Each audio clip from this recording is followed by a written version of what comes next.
700 нови вработувања во јавниот сектор планира владата во време на изборна година. Работните позиции се за две градски предпријатија каде имало потреба од советници на директори, раководители на сектори и други соработници. 300 од предвидените вработувања ќе бидат во јавното предпријатие комунална хигиена.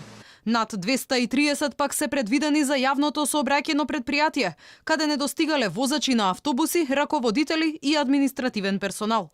За нив од државната каса би се потрошиле по 350.000 евра месечно или над 4 милиони евра годишно.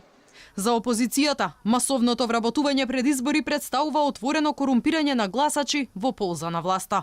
Огромната бројка од околу 700 нерационални вработувања и периодот во кој овие планови се усвојуваат недвосмислено отвараат сомнеш дека градот Скопје и власта прават изборна манипулација и партиски вработуваат на грбот на граѓаните на Скопје.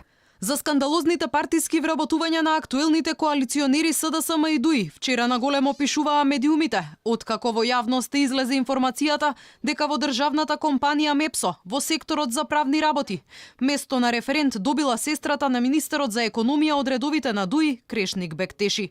Телевизија Алфа, кон крајот на минатата година, истражуваше како СДСМ ги згрижува подобните кадри преку партиски списоци креирани во општинските организации. Тогаш лице вработено преку СДСМ во една скопска општина призна дека работното место му го дала партијата, но се пожали дека платата не била доволно висока. Работата е добра, комунални инспекција сум и ама мала е плата, тоа сам, друго ништо.